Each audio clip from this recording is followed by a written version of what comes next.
ఒక్క అవకాశం, ఒక్క 70 రోజుల అవకాశం మాకు ఇయ్యనని జీవితంలో చరిత్రలో ఉండిపోయి సినిమా తీసిస్తానని అడుగుతాను. Great great great. ఇప్పుడు మీరు అడిగిన ప్రశ్న ఒకసారి చిరంజీవి గారే నన్ను అడిగారు. Sorry to interrupt your question. నువ్వు నవ్వుతున్నావు, సరదాగా చెప్పు. నువ్వు కళ్యాణ్ గారి ఫ్యానా నా ఫ్యాన్ అన్న కరెక్ట్ చెప్పు అన్నారు. అంటే నేను అన్నాను, లక్ష్మణుడికి దండం పెట్టినవాడు రాముడి భక్తుడు కాకుండా పోతాడా అని చెప్పాను నేను.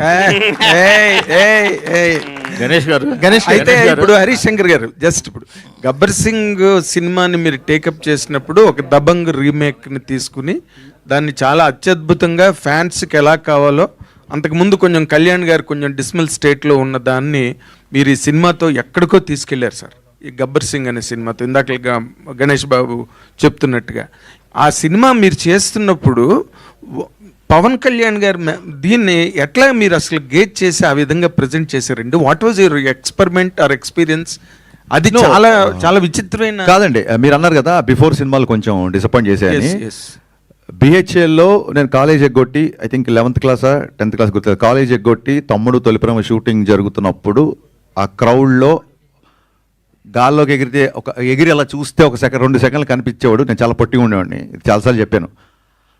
అంత అభిమానించే హీరో సినిమాని ఒక అభిమాని ఎలా చూడాలనుకుంటాడు? నేను అనుకుంటున్నట్టుగా కళ్యాణ్ గారు ఒక తమ్ముళ్ళలోనో తొలిప్రేమలో ఖుషిలో చేసినట్టుగా డ్యాన్సులు కానీ, ఆ ఎనర్జీ కానీ, ఫైట్లు కానీ, విలన్తో ఉండే కాన్ఫ్రంటేషన్ కానీ, ఇవి ఆ బిఫోర్ సినిమాల్లో మిస్ అవుతున్నాయి.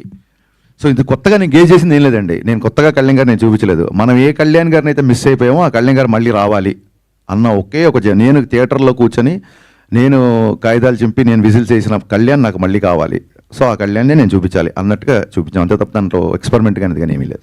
గణేష్ గారు, సార్ మీ సినిమాలన్నీ కాంబినేషన్ క్రేజ్గా ఉంటాయి. అంటే మీరు ప్రొడ్యూస్ చేసిన సినిమాలన్నీ అప్పట్లో ఒక క్రేజీ కాంబినేషన్స్ అన్నీ సెటప్ చేసేవాళ్ళు. మీరు మళ్ళీ ఒక 7 years గ్యాప్ తర్వాత వస్తున్నారు. ఆ కాంబినేషన్స్ ఏమన్నా రిపీట్ అయ్యే అవకాశాలు ఉన్నాయా? నేను అప్పుడు పెద్ద సినిమాలు తీస్తున్నప్పుడు నా మిత్రుడు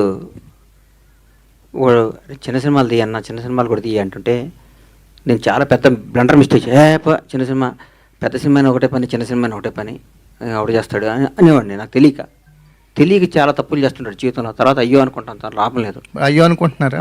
అయ్యో కాదు, చెప్పు తీసుకుని కొట్టుకున్నంత బాధ అనిపిస్తుంది. చిన్న సినిమాలు కూడా బ్లాక్ బస్టర్ ఎందుకు కొట్టకూడదు? మంచి సినిమా తీయాలి, బ్లాక్ బస్టర్ సినిమా తీయాలి, చిన్న పెద్ద తేడా లేదు. కాంబినేషన్ సెట్ చేయడం కంటే ఒక మంచి అద్భుతమైన కథను సెట్ చేసి కొడితే పగిలిపోయే విధంగా సినిమా తీయాలని సంకల్పంతో ఉన్న. కాంబినేషన్ సెట్ చేస్తే ఇప్పుడున్న పెద్ద కాంబినేషన్లకు 3-4 ఏళ్ళు పడతాయి. 100 రోజులు ఆగే ఓపిక నాకు లేదు. ఇప్పుడు అద్భుతమైన కథ పట్టుకొని సినిమాలు తీయాలి, బ్లాక్ బస్టర్ కొట్టాలి.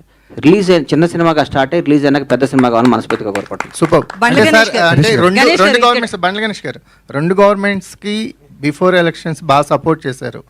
అంటే ఇక్కడ కాంగ్రెస్